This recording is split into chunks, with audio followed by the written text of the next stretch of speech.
আসসালামু আলাইকুম, সবাইকে স্বাগতম। আশা করি সবাই ভালো আছেন। আজকে আমরা হযরত মালিক ইবনে দিনার রহমাতুল্লাহ এর একটি তওবা করার ঘটনা বলবো।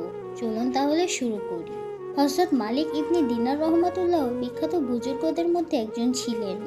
তিনি প্রথম জীবনে খুব ভালো অবস্থায় ছিলেন না। এক ব্যক্তি তাকে জিজ্ঞাসা করলো তার তওবা করার ঘটনার বিষয়ে।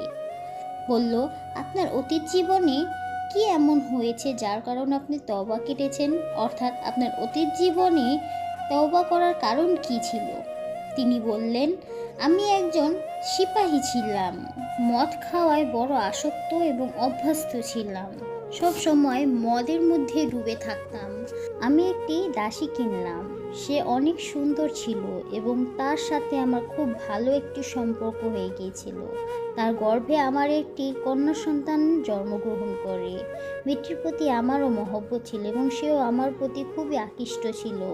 যখন সে হাঁটতে শিখলো তখন তার প্রতি আমার আরও বেশি মহব্বত হয়ে গেল। সে সব সময় আমার কাছেই থাকতো, কিন্তু তার একটি অভ্যাস ছিল।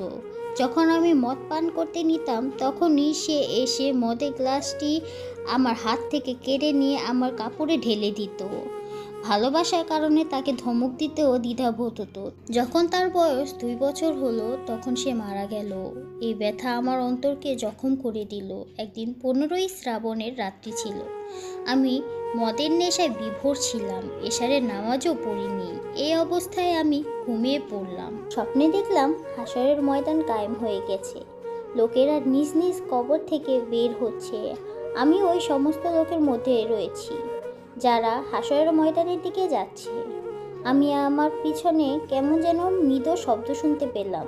ঘাড় ঘুরিয়ে দেখলাম বিকট একটি কালো অজগর সাপ আমার পিছনে আসছে। তার চক্ষু নীল বর্ণের, মুখ হা করে দ্রুত গতিতে আমার দিকে আসছে। আমি তার ভয়ে ভীত হয়ে দ্রুত পলায়ন করছি, আর সে আমার পিছে ধাওয়া করছে। এর মধ্যে সামনে দিয়ে একটি মূল্যবান পোশাক পরিহিত সুগন্ধিময় একজন বৃদ্ধ লোককে আমি দেখতে পেলাম। আমি তাকে সালাম দিলাম। সেও আমার সালামের জবাব দিল। আমি তাকে বললাম, আল্লাহর ওয়াস্তে আমাকে সাহায্য করুন। তিনি বলতে লাগলেন, আমি দুর্বল মানুষ আর এটি খুব শক্তিশালী। আমি এটা মোকাবেলা করতে পারবো না, কিন্তু তুমি দৌড়ে পালিয়ে যাও। হয়তো সামনে কোনো জিনিস এমন পাবে যা দ্বারা তুমি এটি থেকে মুক্তি পেয়ে যাবে। আমি অস্থির হয়ে দৌড়াতে লাগলাম। অবশেষে একটি টিলা দেখতে পেলাম। তার ওপর আমি উঠে গেলাম, কিন্তু উপরে উঠতেই টিলার অপর দিকে জাহান্নামের জ্বলন্ত আগুন দৃষ্টিগোচর হলো। উপরে ভয়ঙ্কর আকৃতি ও দৃশ্য দেখতে পেয়ে আমি ভয় পেয়ে গেলাম। এ সমস্ত অবস্থা দেখে সত্ত্বেও সাপের ভয়ে আমি এত ভীত ছিলাম এবং এমনভাবে ভাগছিলাম আমি প্রায় জাহান্নামের গর্তে পড়েই যেতাম। এমন সময় একটি জোরে আওয়াজ শুনতে পেলাম। কেউ বলতে লাগলো, পিছনে ফিরে যাও, তুমি জাহান্নামী লোকদের মধ্যে নও। আমি সেখানে হতে আবার পিছনের দিকে দৌড়াতে লাগলাম। সাপটিও আমার পিছে ফিরে আসলো। পুনরায় সাদা পোশাক পরিহিত বৃদ্ধ লোকটির সাথে আমার দেখা হলো। আমি তাকে বললাম, পূর্বেও আপনাকে অনুরোধ করেছিলাম যে এই অজগর হতে আমাকে রক্ষা করুন, কিন্তু আপনি কবুল করেননি। বৃদ্ধ লোকটি কাঁদতে লাগলো আর বলতে লাগলো, আমি অনেক দুর্বল আর এই সাপটি অনেক শক্তিশালী। আমি এটির মোকাবেলা করতে পারবো না। অবশ্য সামনে দ্বিতীয় আরেকটি পাহাড় আছে, তুমি তার ওপর চড়ে যাও। সেখানে মুসলমানদের কিছু আমানত রক্ষিত আছে। হতে পারে তোমারও কোনো এমন জিনিস আমানত স্বরূপ থাকবে যার সাহায্যে এই অজগর থেকে বাঁচতে পারবে। আমি দৌড়ে পাহাড়ের ওপর উঠলাম, আর সেই অজগর সাপটিও আমার পিছে পিছে আসছে। আমি সেখানে দেখলাম একটি গোল পাহাড়। তাতে অনেকগুলি খোলা জানালা রয়েছে। সেগুলির ওপর পর্দা দেওয়া আছে। প্রত্যেকটি জানালায় 2টি করে স্বর্ণের কপাট দেওয়া আছে, যাতে হিরে মুক্ত জড়ানো রয়েছে। প্রতিটি দরজার ওপর একটি রেশমি পর্দা ঝুলছে।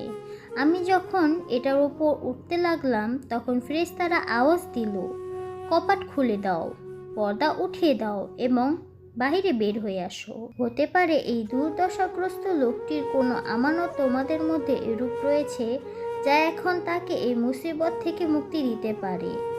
তার আওয়াজ শোনার সঙ্গে সঙ্গে কপাট খুলে গেল এবং পর্দা উঠে গেল এবং ভিতর থেকে চাঁদের মতো সুন্দর চেহারার কতগুলো বাচ্চা বের হয়ে আসলো।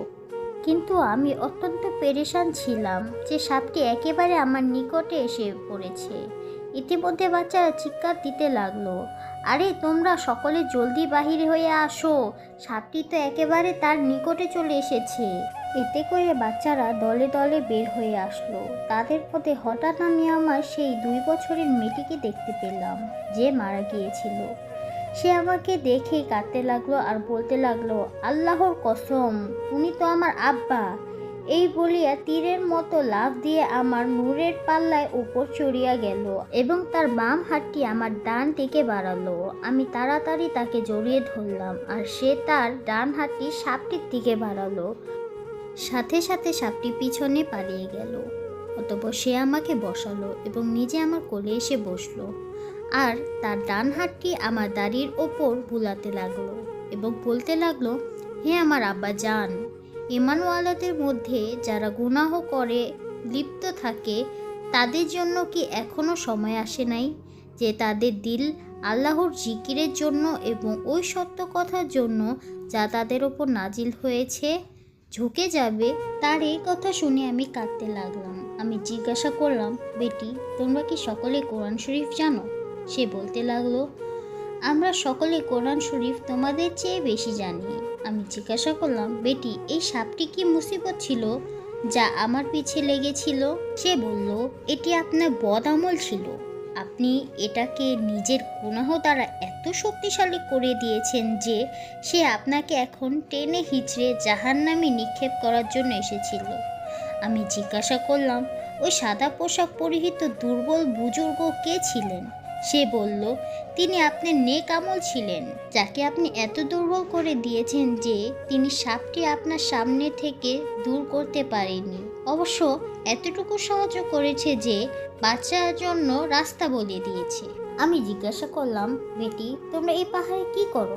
বলতে লাগলো, আমরা সকলেই মুসলমানদের বাচ্চা, আমরা কিয়ামত পর্যন্ত এখানেই থাকবো, আপনাদের আগমনের অপেক্ষা করছি।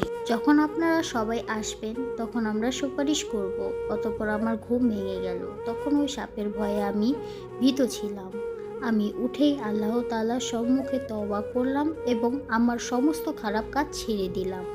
গল্পটি এত বড় করার জন্য আমি অনেক দুঃখিত, আর এত ধৈর্য সহকারে আপনাদের শোনার জন্য অনেক অনেক ধন্যবাদ। আমার গল্পটি ভালো লাগলে অবশ্যই আমার চ্যানেলটিতে সাবস্ক্রাইব করবেন। ধন্যবাদ।